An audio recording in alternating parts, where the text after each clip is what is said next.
DZME 1530 ang inyong lingkod at your service. Astig ang paninindigan. Bawal isyu sa pamahalaan. Mula barangay hanggang Malacanang ang pag-uusapan. Narito na ang programa Rock-a-Politics. Rock-a-Politics.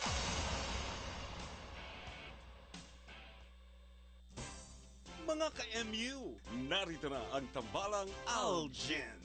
Ang programang naghahatid sa inyo ng mga mainit na issue. What's in and what's out. What's hot and what's not. Ito ang tambalang Algen sa programang MU. Kasama si Kuyang Aldrin Fermin at Miss Jenny Mahilanga. Algen sa MU. Dito lamang sa 1530 DZME. Broadcasting live from the Capital Broadcasting Center studio in Ortigas, Pasig City, Philippines. 25,000 watts of pure AM power. 25,000 watts of pure AM power. Matapang sa pagbabalita. Punong-puno ng impormasyon. Laging handa sa public service. Ang pagpapagong hanap mo sa AM. Ito ang DZME 1530.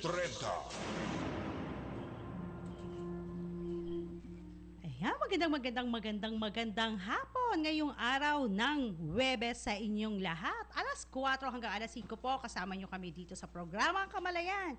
Dito lamang yan sa DZME. At syempre, ako si Joyce Molon, kasama ko ang dalawang aking laging partner dito, si Albert at Tato. Magandang hapon sa inyong dalawa. Wala kang microphone. Maganda. Magandang hapon sa iyo, Joyce. Magandang kamalayan sa ating mga tagapakinig. At ako po, ang inyong lingkod, Tato Malay, na makakasama rin po ninyo dito sa ating programa hanggang alas 5 ng hapon sa Kamalayang program. Yan. Magandang hapon po sa inyo lahat. Welcome sa Kamalayan. Magandang Thursday at very refreshing day. Sarap ng pakiramdam ng mga bagong papainit ng likod. Oo, may absent kanina. So, marami tayong pag-uusapan, panibagong continuous na pasabog dito sa Kamalayan na biglang likong kaliwa. Si Albert Padlan po to. Welcome. Alright. So, na-miss natin si Joyce kahapon. Pero at least ngayon, all all made up. Bagong lipstick. Mukhang may pinanggalingan na na convention. Important meeting. Yan. Oo, kailangan natin yun eh. Kailangan na natin yun ang mahalaga at mga importanteng kamitingan. Well, basta sa ikauunlad ng lipunan ng Kamalayan, ay welcome na welcome. Yan. Tuloy-tuloy tayo dyan. Yan. Kumusta kayo kahapon? Alright. Na-miss ko kayo. Okay nga ganun. Sarap ng usapan. Serious. Oo, serious kami. Pag wala ka, serious kami. Ganon. Kasi wala kaming, Wala ka, di serious, malalim. walang Oo, malalim Sige, alis Maganda, na ako. maganda. Walang mababaw. Alis na ako. Maganda kapon, Sige, serious. magandang hapon sa inyo. Hindi, dalawa. walang maganda kasi sa amin kahapon. Puro kami gwapo. Yan. Ngayon may maganda na. Oo. Dapat merong Maganda na, mamaya mga 4:30. Alright. Okay, so dito nga sa ating programa ay talagang inuunti-unti nating mai-explain ang ating mga pangarap na makamtan sa buhay na kung saan ay sabi nga, ano ba talaga? Paano ba talaga yan? Nangyayari ba talaga yan? O paano ba nating magiging parang yung tawag doon yung walang palpak o walang pagkakamali. Actually, ito pinag-uusapan namin dito. It's a science actually. Kaya we actually always remind you that everything that we talk about here in Kamalayan is based on science of mind. Science of mind and spirit. Yun, SOMS. Hindi kami SOM. Mayroong ibang SOM eh. Yung dati, yung si Charlie Barreto, SOM yun. Bumalik na sa America. Kami SOMS. Science of mind and spirit. But basically, it's still the science. Hindi ba tayo kasoms? Kasoms kami. So, in other words, ano ang proof namin na science ito. Ano Actually, nga ba? Okay. Ito nga sabi nga natin, wala tayong pwedeng ipagmayabang dito kung puro haka-haka lang ito, puro superstition ang dating natin eh. Okay.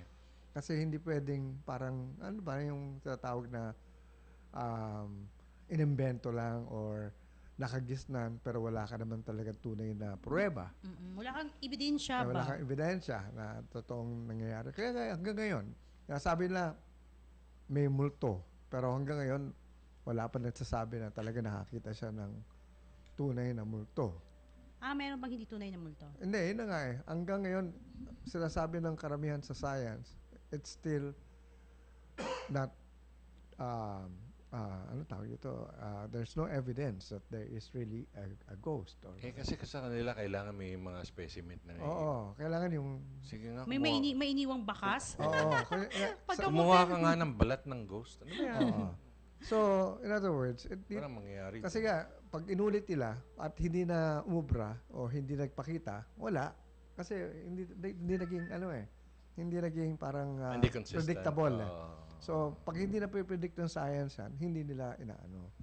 Pero dito sa ating sa Kamalayan, predicted ng science ito. As a matter of fact, science had been denying God ever since. Dahil hindi naman talaga nila nakita. Oo. Pero when they were trying to prove that there was no God, actually, ang lumabas there was really a God pala after all. So, ang mga scientists, they already have admitted that there is really a God. But this is not the God that we were taught in our religion. No? Basically, sa kanila nga, ang God is energy. But energy, God, spirit, whatever, it's still the same God. So, correct. Kasi dito nga sa Kamalayan, no, we base it dito sa aming pinaka parang sa ano tawag dito, isang nagawang libro. Hindi na ba siya libro talaga kasi inumpisahan ito sa mga pag-study nga tapos kinumpile na lang into a book ni Ernest Holmes, yung Science of Mind nga. And so, when it comes to dito sa manifesting things or attracting things para makamit natin, ano ba ang scientific explanation yan? Meron ba talagang scientific explanation? Sige nga. Yung sinasabi na law of attraction, yung manifestation. Ayan, yun ang Kasi sinasabi natin, ito yung proseso, mag-affirm ka, ganyan. Bakit hindi umuubra sa akin? Kaya hindi tinatanggap. Kaya hindi tinatanggap. Kaya dito, okay. Dito we will read to you only a fraction of what they call the Declaration of Principles ni Ernest Holmes. Libro niyang Science of Mind. And it says here, we believe that the universal spirit, which is God, operates through a universal mind, which is the law of God, and that we are surrounded by this creative mind, which receives the direct impress of our thoughts and acts upon it. Ano, naintindihan niyo yun? We believe that the universal spirit. Kaya tahimik kami ni Albert Okay? Kasi nga, sabi nga natin, everything is God. So in other words, itong law of attraction, itong manifesting na pinag-uusapan natin ito for the past several weeks already, which is basically God. Sabi nga dito, you believe that the universal spirit, which is God, operates through a universal mind. So in other words, this particular God works through a universal mind. In other words, ano yung mind na yon? Which is the law of God. May batas. Yun yung kuwan eh. And what is that law? Kung sakaling kuwan mo, siguro, the law of cause and effect. Yun yung basic law ng Science of mind eh. And that we are surrounded by this creative mind. In other words, all right. So, ito ang importante kasi, which receives the direct impress of our thoughts and acts upon it. In other words, kung anong thought ang ilagay mo dun sa universal mind na yon, which is the universe, that which is the law of God, will manifest, will happen. This universal mind will act on it. This universal mind automatically acts on it. It doesn't wait for whatever For things to a- happen. Mm. So, in other words, yun yung na-discover ng science na there is really that kind of a, ano tawag doon, yung a proof. Now, the thing here is, bakit hindi naman yun ang lumalabas sa buhay ko? Yung lumalabas yung hindi ko naman gusto eh. Oo nga, bakit ganon? Ang explanation dyan is basically, it actually manifests all that is or that are inside our thoughts. Lahat. Negative, positive. Ano ang mas umiiral, yung positive o yung negative? Awa ng Diyos. So, in other words, Karamihan, negative. kahit na natutulog ka, that mind still, sabi mo na, subconscious mind na yan, it's still working. So, ano yung napoproduce ng mind mo palagi sa buhay mo? Hanggang sa yan yung nakapanaginipan Oo, mo. hanggang, tapos sabi mo, bakit ganito ang buhay ko? Yan. And basically, it is already said here that everything that, yun na nga, yung i-impress mo dun sa mind na yun, yung thoughts na, parang, didik-dik mo, ayan, ito ang thoughts ko, Pinupush ayan, mo. pinupush ko dun sa mind na yun. Yun ang lumalabas. Ano yung kadalasan lumalabas?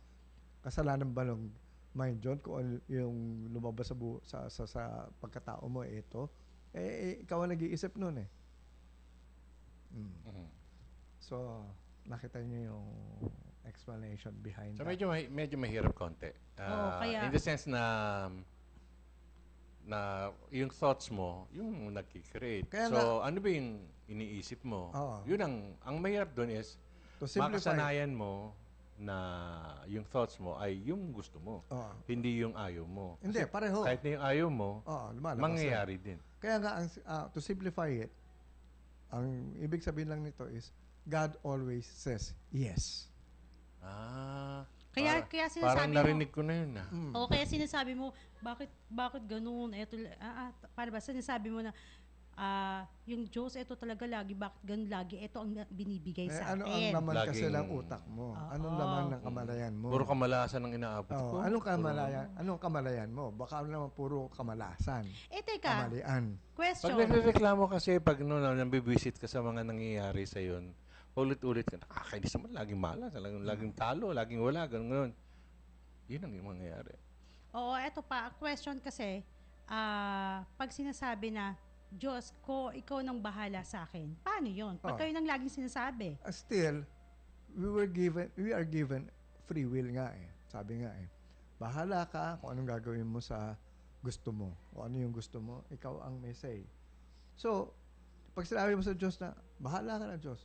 So, sabihin, ang Diyos, naghihintay lang na, ano yung gusto mo? Ano yung nandyan mo? Yun ang ilalabas ko sa'yo. So, hindi tama yung sinasabing Wala yun. Wala yun. Hindi, tsaka yung sinasabing kung pahihintulutan ng Diyos. Kaso nga, lahat naman pinahihintulutan eh. Lahat naman eh. Kaya lang, ano yung, kunyari, iisipin mo, gusto ko yumaman, pero alam naman ng utak mo, mahirap ang buhay, mahirap ang pera. Paano kaya yaman? Sabihin ng Diyos ang hirap mo naman kausap eh. Ano ba talaga? Ano ba talaga, kuya? Ano ba talagang gusto mo? Kasi sinasabi mo, gusto mo yung mayaman, tapos puro kahirapan naman na nasa Ayan. isip at damdamin mo. Kaya nga, Ano okay. kaya makukuha mo? Balikan na naman natin yung pagkatao natin. Ano ba talaga tayo? At ano ba talaga yung purpose natin dito sa mundong ito? Kasi doon mo ma-define talaga kung ano talaga dapat ang ninanais mong mangyari sa buhay mo eh. Kung ano yung purpose mo eh. Ano yung gift mo. Now, the gift is, alright, we had been given a gift. Have we discovered it? Yan. Yan ang tanong eh. Yun ang homework kahapon. Oo. Yan lang ang talong ko, di ba? Yan lang natin pinakakuha natin ngayon. Ngayon, ang talong nga, if you haven't discovered your gift, or maybe you were given the gift, pero hindi mo, tinanggap mo, malamay mo, tinanggap mo, ha? Pero hindi mo shinare. Gano'n mo. Kaya sabihin mo, akin lang. may talent ako kumanta. Pero sa Hindi akin mo lang. ginamit. Oo, dito ka lang kakakita sa bahay. Hindi mo shinare. O ano mangyayari doon sa gift mo? Have you heard of the concept of the Indian giver? Hindi. Hindi, Indian giver, yung pag may Binigay na. binigay ka, tapos Binawi mamaya pa. babawiin mo. Ay, Indian, yung parang, ano ba naman ito, binigay na sa akin, tapos binawi. Di ba may mga ganon? Hindi naman India ba yun? O Oo, Indian American Indian. American Indian. American It's, Indian. actually, Anyway, may ano yan eh. Ito maganda eh. Meron yan talagang basis. Bakit ganun ang Indian giver? Kasi, pag binigyan ka pala, whatever that is, yes, you have to enjoy it. You have to use it. But you have to share it also. Hindi pwedeng itago mo lang o kimkimin mo lang para sa sarili mo. Yun yung concept na yun eh. Kaya nga, what is your gift? If you were given a gift, have you actually enjoyed it? Have you used it? Have you shared it? Kasi kung hindi mo sinare yan, useless pala yung gift na yun. Pag hindi mo rin ini-enjoy. Hindi mo in-enjoy, hindi mo wala. dinevelop. hindi Pero mo- kung gift mo naman yan, at mukhang yun, ang basic assumption dyan is, ini-enjoy mo. Kaya mo nga ginagawa. kaso nga, hindi mo sinare. Kasi ang susunod yung na share dapat, na yun. i-share mo eh. So the moment hindi mo sinare at tinago mo lang at yun nga, wala nangyari doon sa gift. Kasi the gift is supposed to be shared. Eh. Yun yung konsepto ng gift eh. Kaya nga, you have a gift. What is that you are supposed to share? Kung hindi mo gagawin yan sa buhay mo at hindi mo talaga alam pala kung ano yung gift mo, walang nangyayari sa buhay mo ngayon. Sabihin mo, dami ko nang ginawa eh. Nag-enjoy ka ba? Nakinabang ba yung ibang tao doon sa ginawa mo? Yung mga ganun talong. O ikaw lang ang nakinabang. Di ba nakatulong ka ba sa kapwa? Oo. Ibig sabihin nagkaroon ba ng kaginhawaan din ba yung iba? O natuwa ba sila? Nasayahan doon sa gift mo? Correct. So, kung hindi mo nagawa yon, basically, sasabihin ng universe is, akin na uli yan. Wala pala eh. Hindi mo so, zero ka uli. Back to zero. In other words, wala nangyari. So, sayang yung gift. No? Ayun lang kwan eh. Binigay sa iyo eh. Tapos hindi mo ginamit. Hindi mo binigyan ng importansya. Correct. Yan. Yun ang... At dahil dun, at dahil doon, Medyo na... habang kumakain si Mag- Joyce, Sige na. hindi, may hinabol lang ako. Hinahabol ni Joyce, Hinabol ko lang si Patrick. Pero kung nakitang pagkain, nakisubo na rin ako. at dahil dun, Bakit doon sa gift 4:32 na naman. nakuha mo, hindi mo kami sinyeran? Oo. Hindi, andyan pa babawiin Wendy. sa'yo ni God yan. Kasi grabe na Candy. Dahil dyan, magpapakilala muna tayo ng stasyon para mabigyan ng gift din itong gift sa akin itong dalawang to. Ayan, magbabalik pa muli ang programang Kamalayan. Makalipas lamang pang ilang saglit. Water forever, Jacuzzi, Maita, Apache, Water, Outward, Miss Babana, but still... Nagbabalik ang tinatangkilik, ang inaabangan, ang pinipilahan ng bayang karerista. DZME Carrera Live! DZME Carrera Live!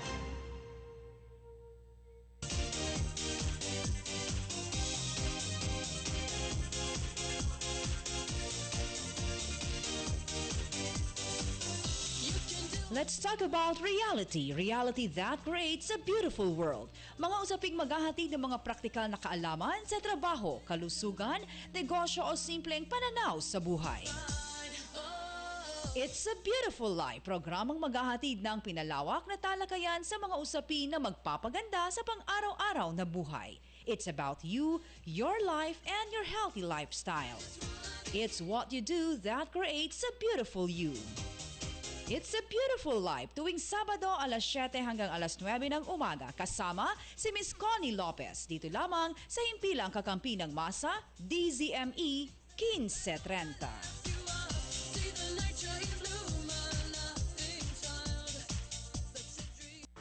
Broadcasting live from the Capital Broadcasting Center studio in Ortigas, Pasig City, Philippines.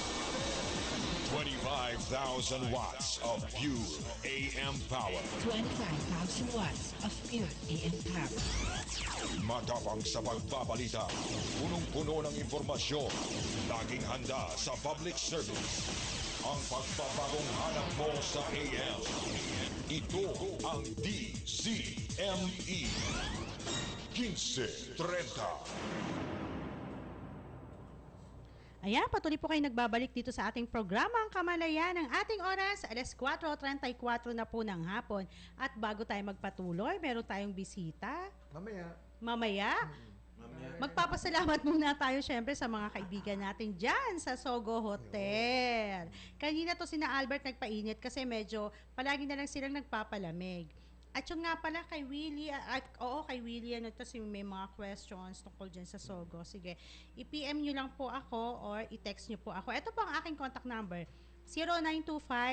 0925-333-1970. Ayan. At syempre, pwede ho kayong, pag hindi po naabutan yung 4 to 5 p.m., Monday hanggang Friday dito sa DZME, pwede po kayong pumunta sa YouTube, i-type nyo lang po, hashtag Kamalayan, or yung mga pangalan po namin, hashtag Joyce Molon, hashtag Tato Malay, at hashtag Papa Albert. Hindi. Albert Padlan. Baka mamaya maghanap sila ng Papa. Wala pa ng Papa, ano? Ayan.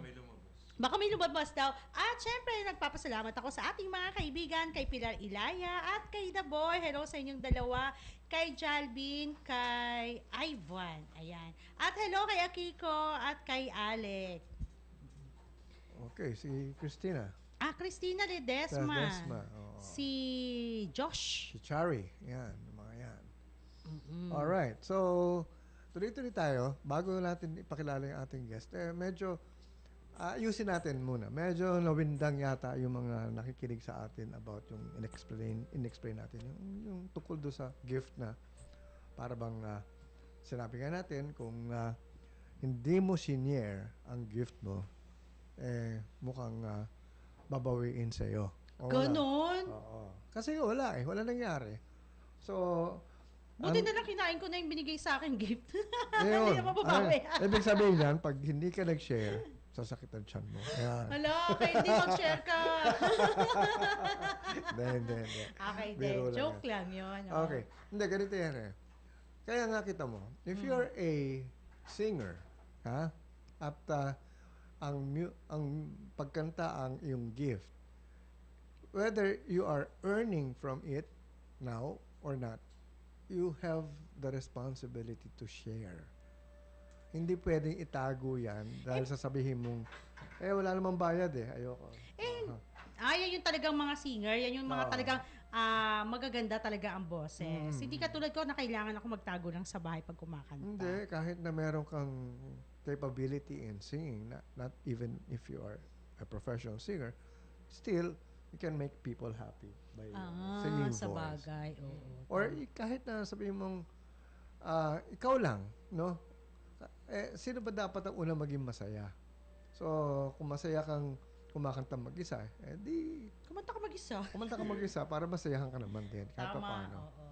Hindi yung, alam mo na nga, gusto mo sana yun. Kaya lang, since hindi ka kumikita, hindi mo na rin ginagawa, no? Kasi kahit na sabihin mong para sa iyo lang yan, kaya nga tawag natin hobby. Ano ba yung hobby? Di ba? Nga pala, maligayang pakikinig dyan sa mga tagagalas, kay Mang Erning sa Posadas Family. Ayan. Di ba, ang mga hobby, basically ikaw lang yun, pero enjoy ka. So, ang importante kasi doon, kapag ikaw ay masaya, maganda na ang magiging kapaligiran mo. In other words, ito na yung sinasabi nga natin na yung vibration mo tumataas, gumaganda, hindi negative. So pag maganda ang vibes mo, 'di ba? Minsan sabihin ng mga tao, "Uy, okay yan, okay ang vibes niyan." At saka hindi, pagka maganda ang vibes mo, lahat ng kapaligiran mo, hindi ka na mag-about face, na katulad ni Albert, lahat maganda ang nakikita mo. Ayun. Alright. So, siyempre, sinabi na natin maganda, may kinalaman yan sa susunod nating panauhin ngayon sa araw na ito. At meron tayong kabataan na naman na i-interviewin. At hindi natin alam kung ano ang paksa na ating pag-uusapan dahil marami tayong ang tawag dito. Hindi hinahanda. Normally kami dito, meron kaming set of questions but wini-wave namin yan because we might be able to get something else from the guest herself, no? So, kumbaga parang doon namin inuumpisahan ang diskusyonan kung ano yung maririnig namin na medyo manggagaling sa kanya or whatever word, doon kami pick up. And then, from there, doon na namin tinutuloy doon sa mga set of questions na nakaready sa amin. Alright, so at this point, we would like to introduce a fourth year student of ICCT, I'm sorry. ICCT. Hindi ko alam kung ano yung ICCT. Alamin natin mamaya sa kanya. So, at this point, we'd like to welcome Miss Manilyn Factor. Thank you for having Manilyn, me here. may microphone ka dyan. So, magsalita hello. ka yan. So, bumati ko muna, Manilyn. Binabati ko po yung mga kaklase ko sa ICCT, tsaka yung parents ko po na nasa San Mateo Rizal and yung mom ko na nasa Mindoro. Alright. Saan sa Mindoro ang layo Taga doon siya. Apo. Yes. Sa Bungabon po. Bungabon. Oriental Mindoro. Oo, Bungabon. Bungabon. Sino ba kilala ko sa Bungabon? May kilala ako doon. Mga kamag-anak yata. Maraming malay sa Mindoro kasi. Talaga? Ang dami ko nga na sa Facebook eh. Sabi ko mga malay. Sabi ko, taga saan kayo? Mindoro daw sila. Anyway. So, Albert, kasali ka rito. Ang tahimik mo eh. Share. Mukhang inaantok ka eh. Kasi galing sa nakahiga to kanina doon sa pinanggalingan na pampainit, sabi nga ni Joyce. Anyway, so Manilyn, ikaw ay fourth year student ng ICCT. Ano yung ICCT? Institute of Creative and Technology. Institute of Creative. Institute of... Hala, hindi na alam ang pangalan ng eskwelahan niya. Ano yung ICCT? Hala. Fourth year ka na. Ako, babalik ka sa first year college. Ayan. Ay, nako! Sino ba ang mga prof nito? Institute of Creative Computer Technology Colleges. Hi! Sa mga taga-ICCT. Computer. So, ang computer technology, so talagang so anong ginagawa nyo? Nagbubuo kayo ng computer, iniintindihin yung technology? Opo. O yun doon nakafocus or paano ka nauwi sa... Actually po, yung course ko po is mass comm po sa ICCT. Opo. Pero yung po nila, actually po yung school po na yun, puro computer related po before. And then, nag-open up na lang po sila ng mga bagong course. So yung course mo basically mass comm lang Yes talaga? po. Walang kinalaman sa computer, Wala po. Okay. Bale, po ako, transfer po ako from UE. From UE. Alright. So, okay. So, in other words, ito ay isang eskwelahan na puro ang konsepto nga ng kanila courses ay puro may kinalaman sa computer, no? Yes. Okay. Pero ang tanong ko, anong field ka sa mass comm na In pinag-aaralan? general po kasi siya. General. Opo. Pero anong gusto mong pasukan? May microphone ka? Yan. Kasi Advertising mass comm po. I think mas okay po ako sa advertising. Advertising. Bakit gusto mo advertising? Kasi po, related po sa negosyo. So, gusto ko po Anong sana... related sa negosyo? Negosyo ng nino? Negosyo ko po. Negosyo ka. Opo, mahilig po kasi ako sa negosyo. Anong mga May business klaseng ka ba ngayon? negosyo? Huwag mo lang banggitin ko anong business mo, Opo. pero ano ang business mo? Health and wellness products po. Networking. Yes po. Okay. Advertising. Alam mo, parang okay. Pero dapat marketing eh. Di ba? Opo. Dapat po yun talaga eh. Kung alam ko lang po before na magugustuhan ko po yung negosyo, dapat po sana nag-BA na lang po ako. So nagustuhan ko pong mag-start yung negosyo po nung 23 years old po ako. Ano ka? Working student ka? Opo, working student din Okay. po. How old are you, Manilyn? 26 po. So in other words, nagwo-work ka na, tumigil ka, or ano? Opo. Tapos, yun na nga, naisipan mo pa rin tapusin ang pag-aaral Yes po. mo. Pinursu ko pa rin po tapusin. Bakit? Siguro po, para po sa self-fulfillment. Kasi iba po yung masasabi mo sa sarili mo na may tinapos ka. Kasi pwede ka nang wag magpatuloy dahil may trabaho ka na, Yes, di ba? technically ganun po dapat. Pero para na rin po masabi naman lang ng parents ko, maging proud man lang sila sa akin na, ito, may anak ako kahit pa paano nakagraduate. So, para sa kanila and para sa sarili ko na rin na, parang masasabi ko na, parang ma-uplift ko yung sarili ko na, graduate ako. Parang ganun. Okay. Kasi ganito ngayon, gagraduate ka na this March. Yes po. Ha? May. Itong May. March. Yes, sorry. technically March. Oo. So, in other words, ito ang talong ko. Nagtatrabaho ka na, di ba? Yes po. Yun lang pag-aralan mo ba, magagamit mo sa trabaho mo? No. Yan ang, kita mo, dyan tayo magkakasundo dito sa, sabi ko nga ang kamalayan, basically, ito ang gusto namin pakay pala, subject Dahil kadalasan, yan nga, nadidiscover namin sa mga kabataan na nag-spend sila ng 4 years, 5 years, buti ikaw, may trabaho ka na. Yung mga walang trabaho pa, yun ang nga sinasabi nga nila, hindi nila alam kung anong gagawin nila Or kung magagamit nila yung pinag-aralan nila or whatever. Opo. So, sa palagay mo, since sabi mo nga, graduate ka, masabi lang na may diploma ka, pero hindi mo magagamit yung napag-aralan mo sa ginagawa mo ngayon. Yes, I think so. Kahit na forever, sa ibang kwan parang hindi mo na nakikita magagamit mo. Well, hindi ko naman po sinasara yung mga chances na mapasok po ako sa mga sa mga media field. So wala naman pong problema po sa akin. Pero sa ngayon po siguro hindi kasi na lang po siya parang kusa na lang po dumarating yung yung opportunity na sometimes you have to grab it. Parang minsan po before po kasi kailangan ko po talagang pasukin yung work ko po ngayon, kailangan pong pasukin yung pagko-call center agent para po may nagko-call center ka rin? Opo, para po sipag Opo, Ito, yun po call yung- center to. Spanish, si Albert. Ayos. Okay, sige, tuloy mo. Kasi po, yung po kasi yung flexible po na nakikita ko po na maiaayon ko yung schedule ko sa school. Okay. So, planado po siya lahat. Pinlano ko po lahat. Kung ikaw ay may say na pwede mong sabihin mo natin na babaguhin ang curriculum ng eskwelahan, especially in college, ano ang gusto mong palitan, o dagdagan, o alisin? Sa school ko po ngayon or in general In po? general. So, sa experience mo.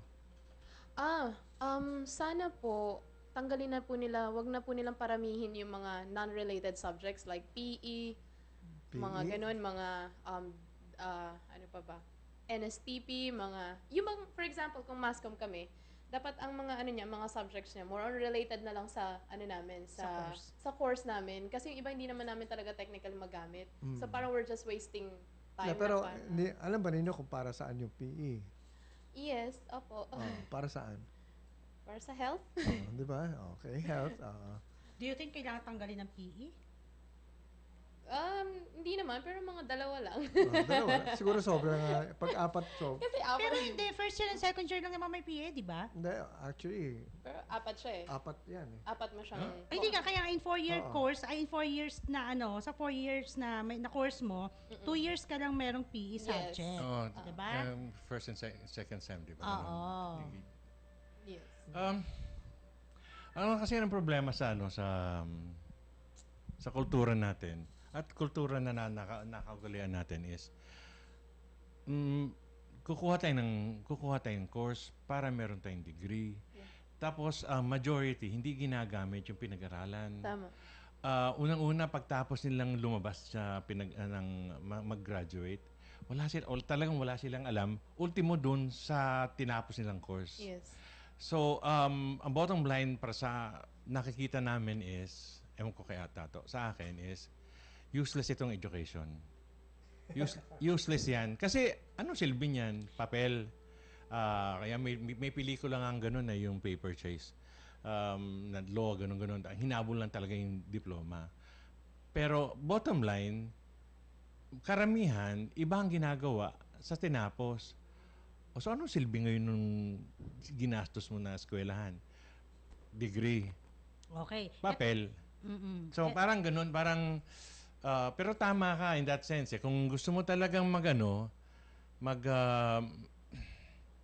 mag-mass comm ganun, pinaka-practical nga lahat ng subject related doon eh. Alam mo 2 taon lang yan tapos na yan. Kasi may mga English, history, blah blah blah blah blah, ganun. Kung ano, hindi di ba? Kung ano. Oo, tama. Minsan may tapos may math, sabagay Pero alam mo lahat ito, napag-aralan na sa high school eh. Ewan kung bakit inuulit pa sa college for the sake of Tama. Oo, tama. Anyway. Oo. Eto muna, sabi ni Komentaryo. Willie. Masayang kamalayan, team kamalayan, PE, importante yon. Tanggalin dapat ang mga profesor na tamad, sabi ni Willie. Salamat sa iyo, Willie. Ayos yun. Bigyan ka na ng example. Ang karamihan ay mga talagang health conscious, ganun. Natututong maging health conscious na po nagde-gym, kung anong ginagawa, tumatakbo-takbo, nagma-marathon, ganun. Ginagawa talaga nila yan outside of the curriculum eh. Yung di ba, nagtatrabaho ka na, magje-gym ka. Yes.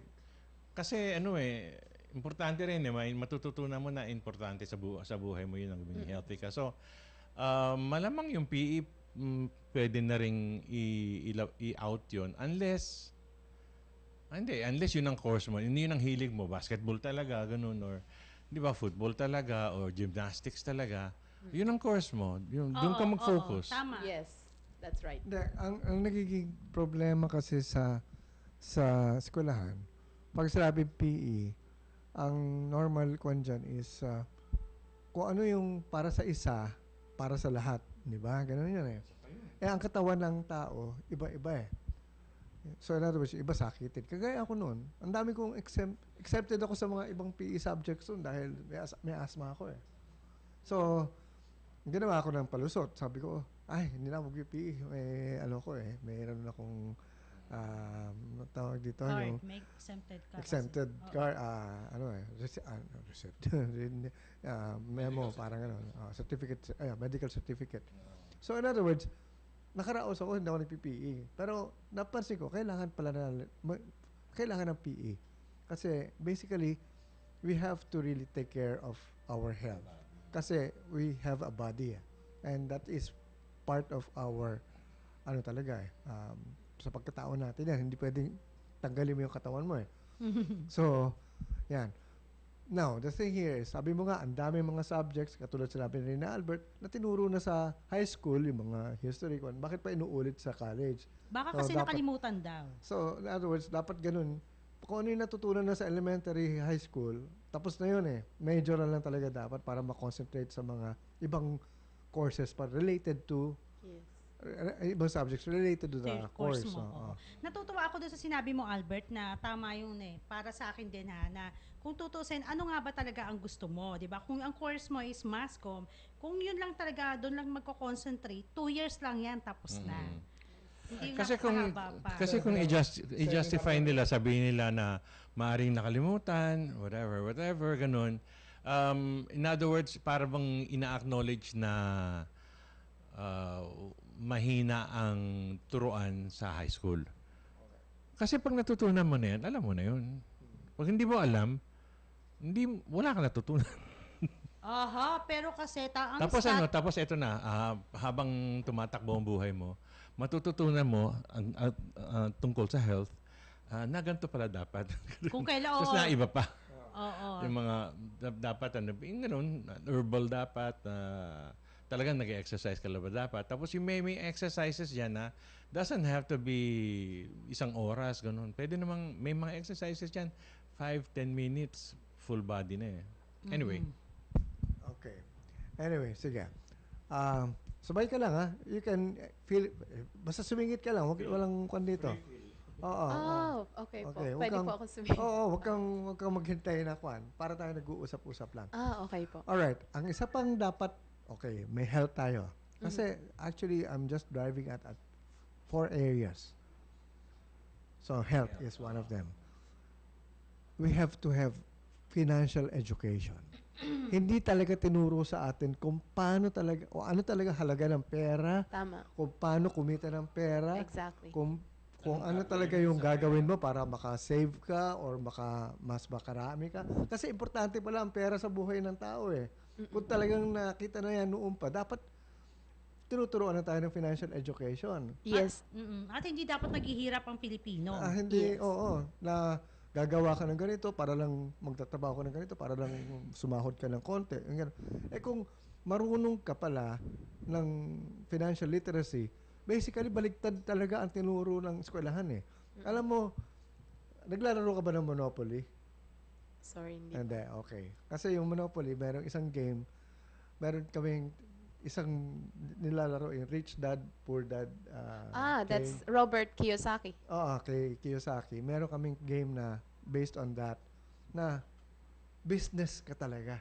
Minded mo. Business-minded ka in terms of how you think. Yung meron kang pera. Saan mo i-invest ang pera? Paano mo Yes. anuhin yan? In other words, okay, saan ka malulugi? Mag-ano ka ba dito? Ganyan. So, yung larong yun, makikita mo talaga, tinitrain mo na yung utak mo na hindi ka magiging empleyado. Hindi ka magiging Yes. slave. Kumbaga, ikaw ay entrepreneur. Yes. Oo, ganun. Cash flow, yun. Yes, and that's tama. And that's what I'm doing. Cash flow. See, Eto pa, may sinasabi pa si Willie. Ang pinakamahirap po na subject ko ay ROTC sa panahon ko. Exempted din ako doon. Si Albert, officer nun. Ang hirap nga nun. Naalala tuloy ni Willie ang kanyang panahon no. Ako, hindi, UP ako ng ROTC. Ang ROTC ko, battery division. Nagpapaputok ng kanyon. Wow! Scary. Paano? Baril-baril. Malaki. Baril. Masaya. Tapos may bayad. May bayad. Pag nagpapaputok kayo ng Alright. So, okay. Ito na yan, ha? Ito na yan. So, financial literacy, health. Susunod dyan is, siyempre, pag nag-asawa ka, magkakapamilya ka, Yes. tinuruan ka bang magkaroon ng pamilya ng tama? walang ganun. Hindi ba? I mean, kung talaga dapat yun ang pupuntahan ng isang tao, dapat sa eskwelahan tinuturo yun eh. Ngayon siguro, ang tuturo, reproductive. Tinuturo ba kung paano magmahal? Kung paano ba mag-forgive? Paano ba yun na nga, pag yung sa isang taong hindi mo ka-type, hindi mo ka-compatible talaga. Ano pong subject ang para dyan? Yun na nga, dapat may mga subject na gano'n eh. Huwag kang mag-alala, si Tato. Alam mo ba? Hindi. Love Actually, subject. may subject na ganun. Ano? Kamalayan. Ayun, ang Tama. subject. Ito Kasi yung pinapoint out ni Tato na hindi tinuturo is paano ka mag-aaruga? How do you take care of children, the family? How do you uplift them, make them talagang productive people in the of your country? Kasi marami diyan hindi nila nare-realize na kung ano yung damage na ginagawa nila sa mga bata. If they call them stupid, Yes, that's storbo ka, correct. nakakainis ka, ganun, they feel like they're useless. Oo. Walang nagtuturo niyan. Dapat I think dapat yung mga kasi ngayon yung mga kabataan kasi masyado nang mapupusok eh. Ikaw ba single or? Single po. Okay. single pala. Okay lang yung mapusok. At eto pa yung, Kumbaga parang ang sa akin lang po kasi dapat yung if they're planning na magkaroon ng anak, dapat muna sila, pinag-aaralan muna nila kung ano yung mga do's and don'ts pag may baby na. Kasi kung ano yung attitude ng bata outside, yun yung nagre-reflect yun sa bahay nila inside. Kumbaga kung ang anak mo, for example, lagi mo sinisigawan, mababa ang self-esteem niya pag lumabas siya. Dapat hindi mo siya ginajudge. Wala nagturo sa tatay. Yun. Dapat knowledgeable din yung Hindi tinuruan sa eskwela. Kasi kawawa yung anak. Kasi mahirap i-build up ulit sa sarili mo, ikaw bilang anak ka, it would take time. Pag ikaw kasi nasabihan ng parents mo na ang bobo mo, ganyan-ganyan, or kung ano-ano mga masasamang salita, it would take time para ma-build mo ulit sa sarili mo yung confidence. Kaya nga 'di ba Correct. naalala nyo dati Correct. pinag-uusapan natin dito may bagong yung mga kailangan pag nag-aaral lang ang bata dapat nandoon din ang magulang. Kasabay na nag-aaral ng mga panibagong, yung mga hindi tinuturo sa eskwelahan. Kasi ang nangyayari competition. Yun ang nangyayari. Correct. Yung diba? gano'n kasi grading. Oo, Kasi may grading. And then, kanya-kanyang pace pati. Yan ang reality. Yes, May and- sariling pace. Oo, and Nag-excel naman lahat eventually, pero kanya-kanyang pace. Pero pag nasingitan na kagad ng ganun, first place, second place, ganun, wala na, nakaka-discourage na sa mga And hindi nakakaabot. I think dapat hindi pinipressure ng parents yung mga anak nila. For example, may mga certain, dapat ganito ka lang, dapat hindi ka bababa ng 90. Dapat hindi nila masyadong pinipressure yung mga anak nila. Kasi, kumbaga, parang hindi naman, para sa akin kasi, hindi naman yung grade ang nasusukat ng talino mo eh. It's just that kailangan mo lang ng certain grade para makapasa ka, para hindi ka naman pabalik-balik. Ang pangit naman kasi kung laging mong binabalikan yung subject na yun. Pero, don't pressure your children too much. Kasi, your child may not be good in this field, but he might be good with this. Actually, So, pwede ka na mag-asawa dahil alam mo na kung paano. alam mo ang effect. Alam mo ang effect nun. Alam mo yung effect nun, yung pinipressure mo yung bata. That discourages the kid or the child to study more, to learn more.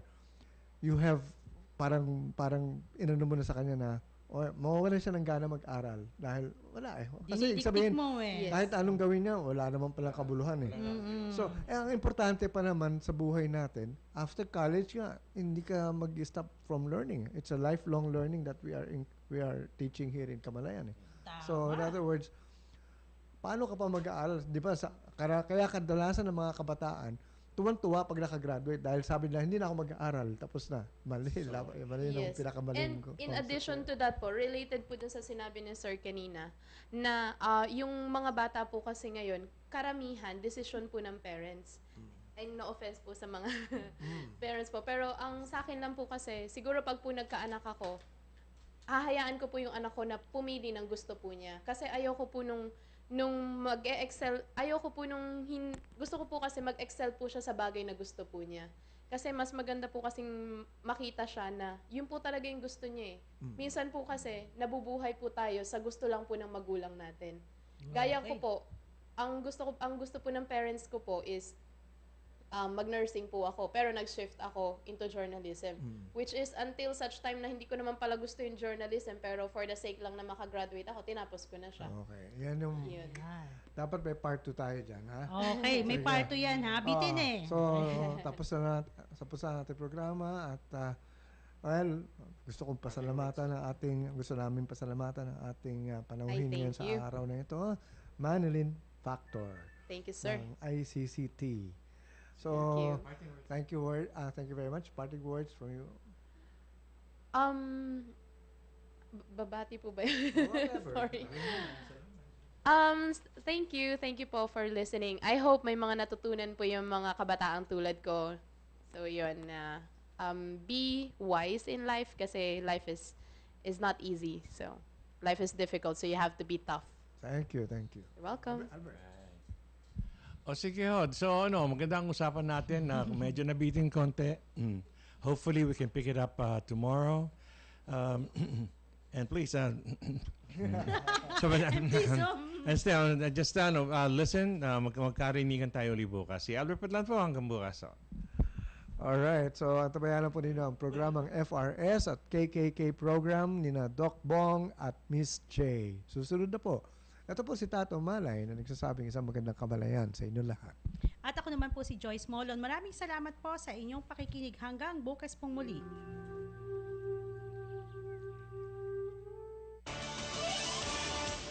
Napapanahong talakayan sa mga issue't balita, pagbabalik tanaw sa mga masisiglang panahon na saglit nating nakalimutan. Gising na, bangon na ang Pilipinas. Kasama ang mga tugtuging magpapasiklab ng inyong umaga. Gising na, bangon na ang Pilipinas. Magagandang usapin, musika at balita ang sasa inyo alas 5 hanggang alas 7 ng umaga. Gising na, bangon na ang Pilipinas. Gising na.